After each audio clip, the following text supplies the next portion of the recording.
Oke, Assalamualaikum warahmatullahi wabarakatuh. Selamat datang kembali di video pembelajaran mata kuliah neraca massa dan energi.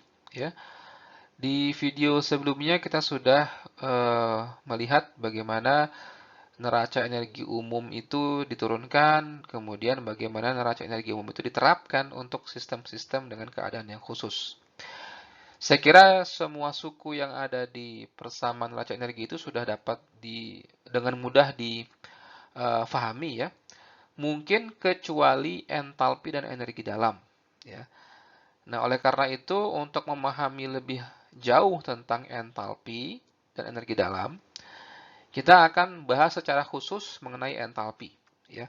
Karena untuk kinetik, energi potensial, untuk panas, kerja, saya kira semuanya sudah lebih paham ya, sudah bisa dibayangkan gitu ya. Makanya kita perlu beberapa video khusus untuk membahas entalpi. Adapun capaian pembelajaran untuk video kali ini ya, untuk sesi kali ini adalah yang pertama, Anda dapat menjelaskan definisi ya perubahan entalpi sensibel dan perubahan entalpi laten. Karena ada dua jenis nanti ya perubahan entalpi itu. Kemudian mahasiswa dapat menginterpretasi kurva entalpi versus suhu untuk memahami hubungan antara entalpi dan keadaan suatu zat dilihat dari suhu dan fasanya. Jadi memang entalpi ini kita bisa gunakan untuk mengetahui keadaan dari suatu sistem, ya. Nanti dilihat dari suhu dan fasanya. Baik, yang pertama kita akan membahas mengenai perubahan entalpi laten dan perubahan entalpi sensibel. Jadi dari persamaan umum neraca energi yang sudah kita dapatkan, saya kira Anda semua sudah tahu ya untuk setiap sukunya apa itu energi kinetik, apa itu energi potensial, perpindahan panas, kerja, dan seterusnya. Mungkin yang belum dijelaskan secara gamblang adalah terkait dengan entalpi dan energi dalam ya.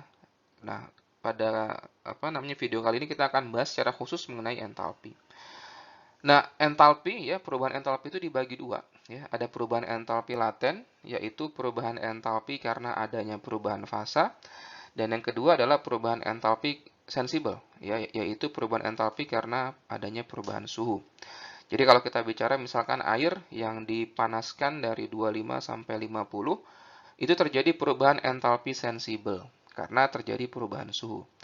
Sedangkan kalau kita misalkan mendidihkan air, ya, air itu berubah menjadi uap, ya, maka itu perubahan entalpi yang terjadi adalah perubahan entalpi laten.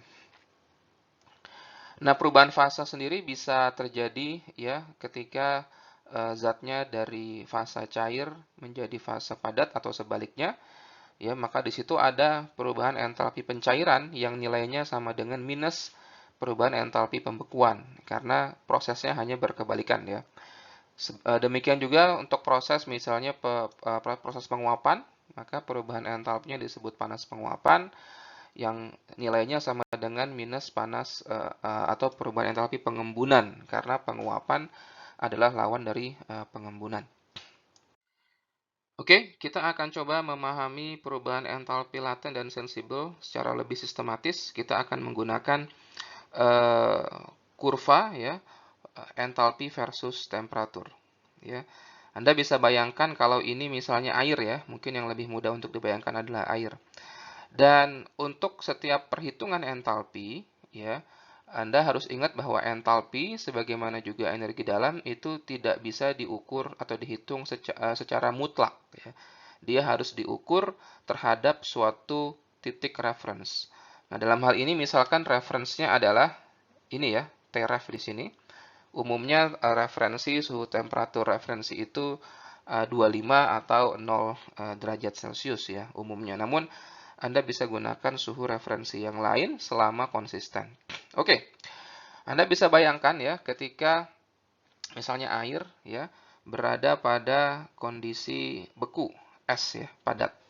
Maka entalpinya seperti ini. Jadi misalnya di suhu minus 20 di sini misalkan ya, minus 20 pada tekanan 1 atmosfer kan dia akan melebur di suhu 0 ya, mulai melebur di suhu 0, maka kenaikan suhu dari minus 20 sampai 0 ya pada posisi ini, 1 ke 2, itu disebut dengan perubahan entalpi laten pada fasa padatnya, ya.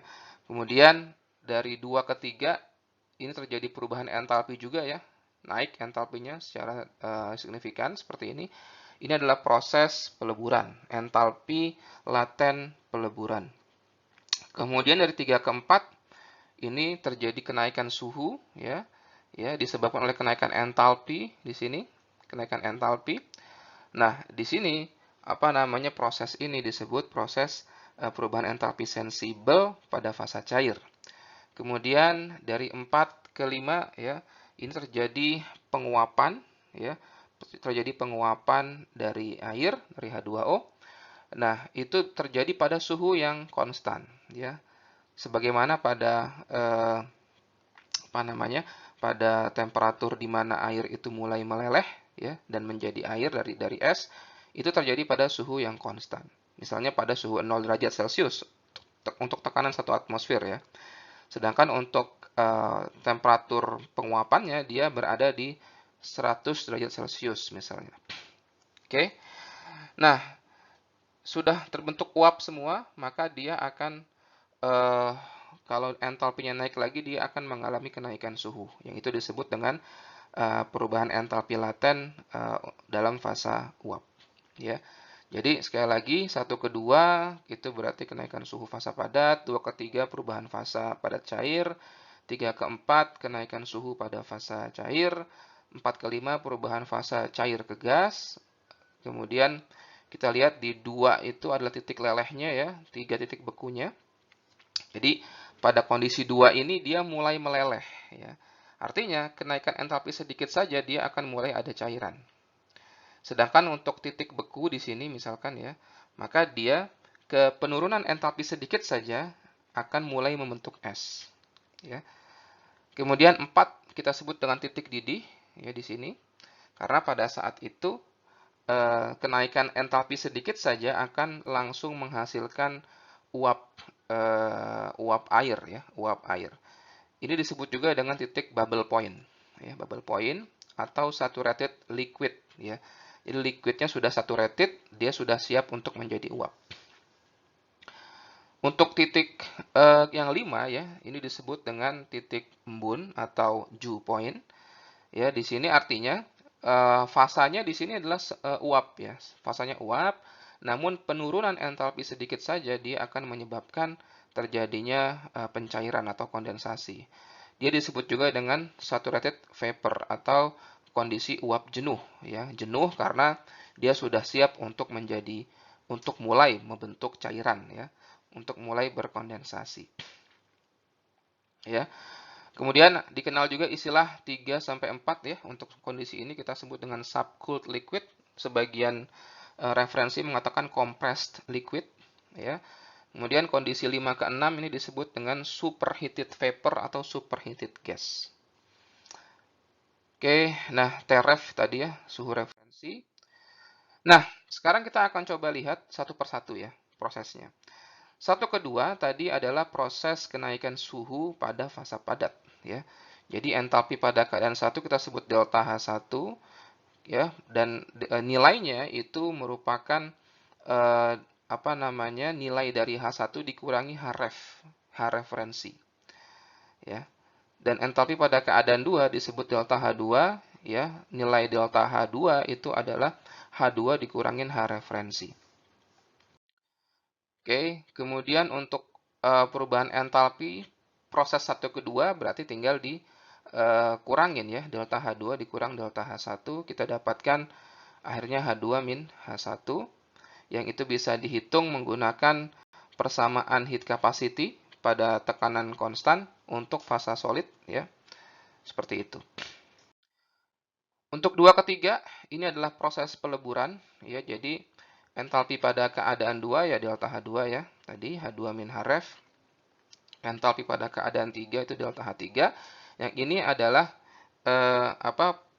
kondisinya itu sudah cair ya. Delta H3 sama dengan H3 min Href.